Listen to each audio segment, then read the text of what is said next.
Hello and welcome. In this video I'll be doing a review on the free to download de Havilland DH89 Dragon Rapide by David Garwood.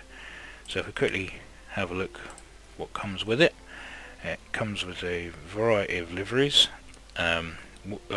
two of which are Tango X-Ray 310 and Hotel Golf 691, which are both based at Imperial War Museum Duxford and do the pleasure flights, so I see these aircraft quite regularly.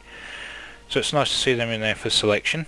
But I'm going to go with Tango X-Ray, and we'll do a quick flight from Duxford. Okay, so we're out on the apron at Quaxford. Nessie's on the ground, chock's on, RBF tag is on. Even got a bit of ground crew going on there, but I don't think they know what's going on. So yeah, in general, the model looks really good. Really nicely done, and as the textures as well. Got to say, nice clean machine as you would expect. Yeah, nicely modelled. So let's jump into the cockpit, and the first thing that probably jumps out at you are the textures for the instrument panel and the rudder pedals and the floor. Don't look great, but you don't look at the fireplace when you're poking the fire, so I wouldn't say that it's a major issue. Other than that, I mean, it's all modelled really nicely. You can look in the back. I mean, it's a bit, well, if I can move my head, yeah, it's a bit basic, but again, you're not really going to be looking in the back when you're flying around. But everything's there that needs to be there. I mean, you've got your throttles, your flight yoke, of which we can remove that now because we don't really need to see it with this button.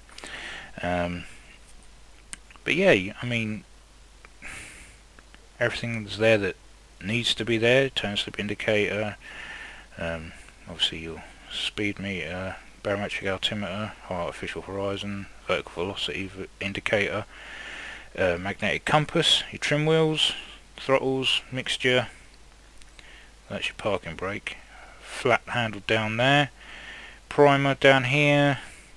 You do have a fuel cock on each side of the cockpit. Got to remember those for when you start the thing up. And also the windows open and close, which is a nice little feature. So yeah, and powered by the mighty Gypsy Queen 3, rated at a whopping 200 horsepower each. Get ready to strap in and feel them G's. Anyway, we'll get this thing started and we'll see how it ground handles. So I will fast forward this bit because it takes a little while.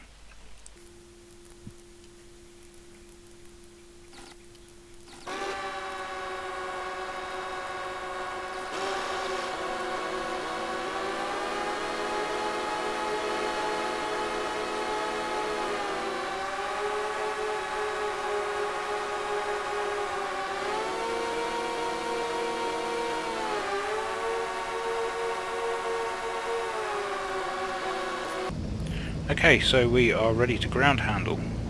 So we're going to take off the parking brake. Need to turn this thing around.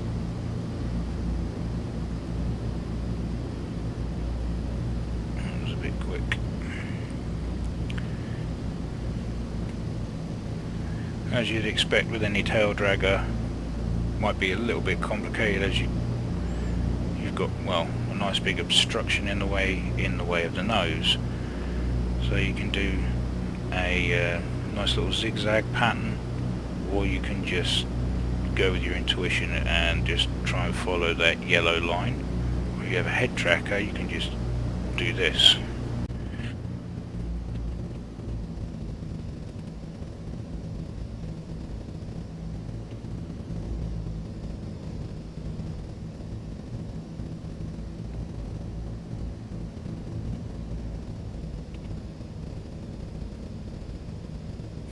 Okay, so we're going to have a quick look on the outside again. You can see for some reason our flaps are down, so we'll put those up. Check the control surfaces are all good. Okay, so we're just going to go up, do a quick circuit of the airfield and come back in again. Because you can't really do any aerobatics in this thing.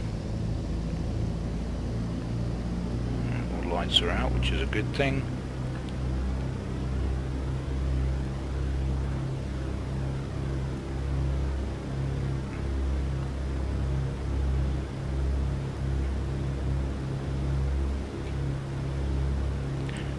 Keep it as central as possible.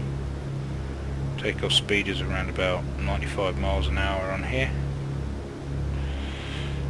So, button now, pull back, keep it low. There we go. And we're up, nice and easy. Swap back slightly.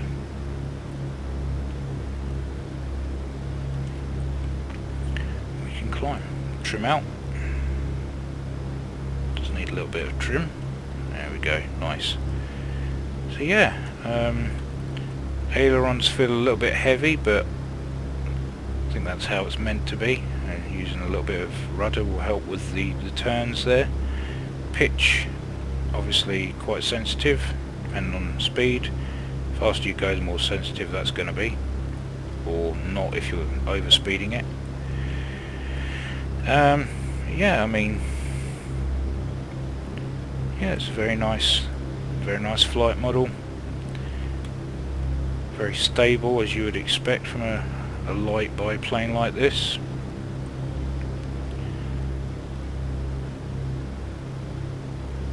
I don't know what the maximum ceiling of one of these is. I can't imagine it to be very high, but I usually see them around about 2,000, 2,500 feet when they fly over.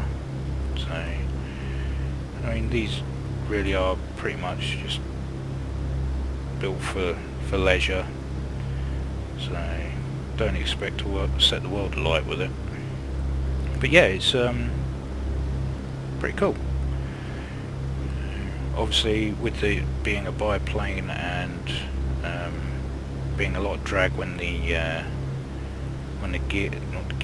flaps are dropped, you do have to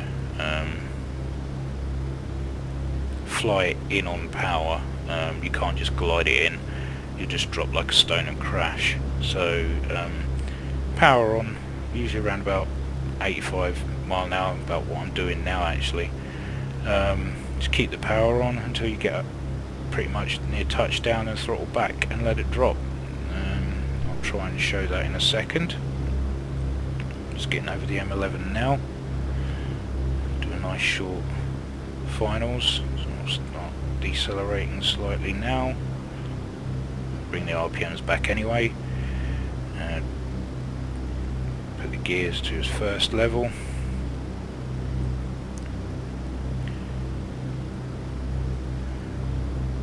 Turn base.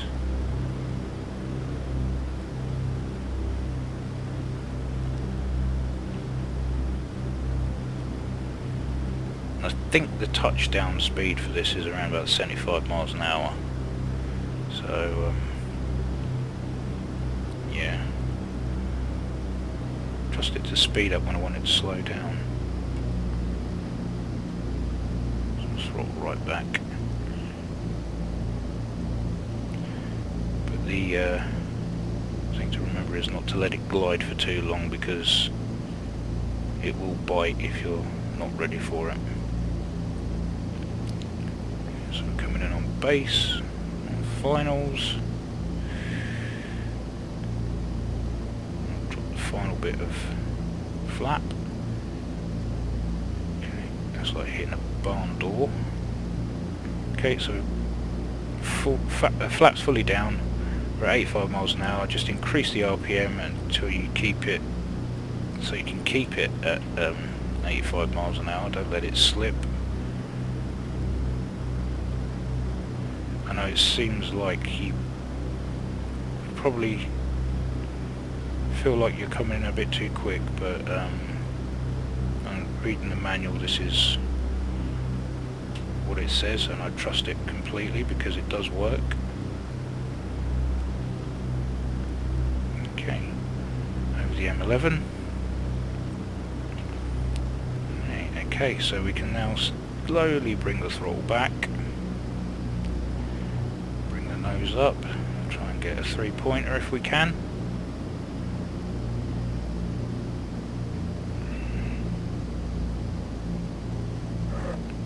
Okay, and we're down. No 3-pointer for me this time.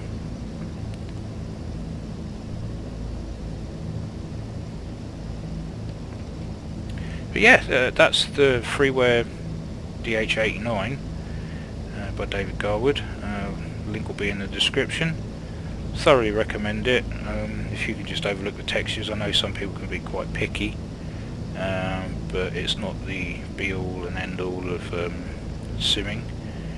It flies nicely, and you can do some really nice sightseeing flights with this aircraft, with the level of detail that this sim now provides.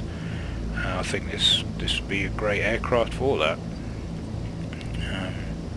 Anyway, yeah, like I say, links in the description. What are you waiting for? Go download it. Thanks for watching. If you liked it, give it a thumbs up. If you didn't, give it a thumbs down.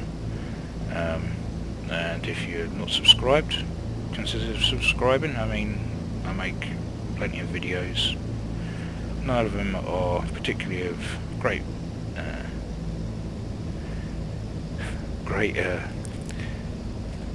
quality, but there you go. That's the Rapide. Thank you for watching. As always, take care, and I'll see you in the next one.